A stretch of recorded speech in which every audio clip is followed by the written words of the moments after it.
Hello दोस्तों, नमस्कार। कैसे हैं आप सब? आशा करता हूँ आप लोग अच्छे से होंगे। आप लोगों की तैयारी अच्छे से चल रही होगी। अगर आपने मेरी पिछली वीडियो जो इंटरव्यू की है दिल्ली पुलिस ड्राइवर और सीआरपीएफ ड्राइवर के लिए नहीं देखी है तो वो जल्दी से जाकर देख लें। दोस्तों, जो हमारे ट्रैफिक साइन होते हैं 3 तरीके के होते हैं। पहला आपको दिख रहा होगा, आदेशात्मक चिन्ह कहते हैं इन्हें। ये ऑर्डर देती है सरकार हमें। दूसरा होता है सचेतात्मक, जिसमें हमें सचेत किया जाता है ट्रायंगल में। और तीसरा होता है सूचनात्मक चिन्ह, जो हमें इन्फॉर्मेशन देते हैं।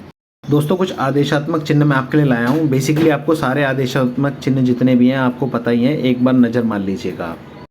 दोस्तों, कुछ ये सचेत करने वाले चिन्ह हैं आपके लिए, ये भी आप देख लीजिएगा। ये भी मैंडेटरी हैं, ये सारे आपको देखने ज़रूरी हैं क्योंकि इनमें से कुछ भी आपसे पूछा जा सकता है वहाँ पर।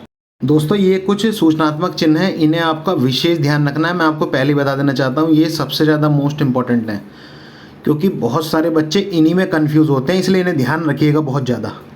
ट्रैफिक लाइट का भी आपको विशेष ध्यान रखना है दोस्तों। ट्रैफिक लाइट अलग अलग होती हैं, कलर्स आपको ध्यान रखने हैं।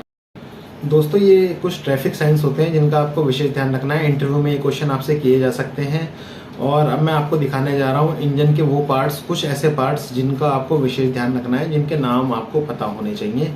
और इसके लिए आपको कोई टेंशन लेने की ज़रूरत नहीं। चलिए दोस्तों, स्टार्ट करते हैं। ये रेडिएटर है, इसके अंदर कूलेंट डाला जाता है। ये इसके अंदर जो जालियाँ दिख रही हैं इन्हें फिन्स कहते हैं। फिन्स में हवा जाती है, हवा से वो कूलेंट ठंडा होता है। ठंडा होने के बाद वो इंजन को ठंडा रखने का काम करता है, इंजन की दीवारों को ठंडा रखता है, इसलिए इंजन ठंडा हो जाता है। इससे ज़्यादा आपसे कुछ नहीं पूछा जाएगा। आप इसमें देख सकते हैं, इसकी ऊपर वाली कैप को रेडिएटर कैप कहते हैं, ऊपर वाले हिस्से को रेडिएटर अपर टैंक कहते हैं और नीचे वाले हिस्से को रेडिएटर लोअर टैंक कहते हैं। रेडिएटर के बैक साइड में ये पंखा लगा हुआ होता है जिसे रेडिएटर फ़ैन कहते हैं। ये पंखा सामने से अंदर की तरफ हवा खींचता है चारों तरफ, जिससे कि वो फिन्स जो हैं जल्दी ठंडी हो जाती हैं। रेडिएटर फ़ैन के साथ आप देखेंगे ये फ़ैन के साथ बेल्ट लगी हुई है जिसे वी बेल्ट कहते हैं। ये वही बेल्ट है जिसके टूट जाने के बाद अल्टरनेटर अपना काम करना बंद कर देता है, इंजन गर्म होना स्टार्ट हो जाता है।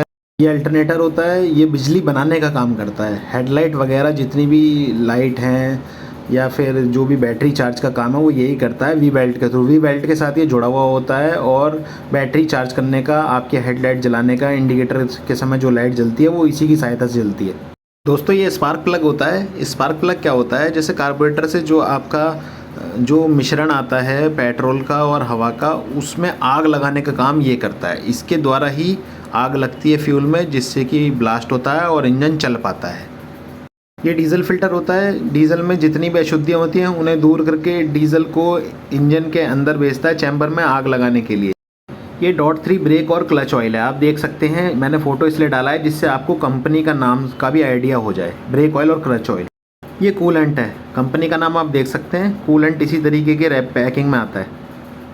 इसे डिफरेंशियल कहते हैं। ये गाड़ी का डिफरेंशियल होता है, गाड़ी के पीछे बैक साइड में लगा हुआ होता है। इसी की मदद से गाड़ी जब हम कहीं मोड़ते हैं तो डिफरेंशियल का एक बहुत बड़ा रोल होता है गाड़ी को मोड़ने में। ये लीफ स्प्रिंग होता है, इसे ड्राइवर की भाषा में कमानी भी कहते हैं। ये जो है लोड सहन करता है। टायर साइज़ के बारे में मैं बताना चाहता हूँ। 195 आपकी चौड़ाई है, 55 आपकी हाइट है। आर का मतलब रेडियल होता है, 16 का मतलब है डायामीटर, यानी इसके अंदर कितने डायामीटर का रिम फिट होगा। 87 का मतलब है इसकी लोड कैपेसिटी और वी का मतलब है स्पीड रेटिंग। ये एयर फिल्टर होता है। इंजन के अंदर जो साफ़ हवा आती है वो एयर फिल्टर के थ्रू ही आती है, इसके अंदर ही होती हुई वो इंजन के अंदर आती है। आप आशा करता हूं दोस्तों कुछ चीज़ें आपको, ये आसान चीज़ें आपको समझ आ गई होंगी। आपको इन्हें इसी तरीके से आसानी से ही पढ़ना है। वीडियो को 2-4 बार लगातार देख लेंगे तो आपको सारी चीज़ें आसानी से याद हो जाएंगी, ऐसी कोई समस्या नहीं है। प्रैक्टिकली भाषा में दिखाने के लिए ही मैंने आपको ये सब दिखाई हैं। और वीडियो को लाइक करें अगर पसंद आए, और चैनल को सब्सक्राइब करें। अगर आपका कोई सुझाव हो तो मुझे भेजिए। धीरे धीरे आप देखते जाएंगे, आपकी तैयारी बहुत मजबूती से बन रही है।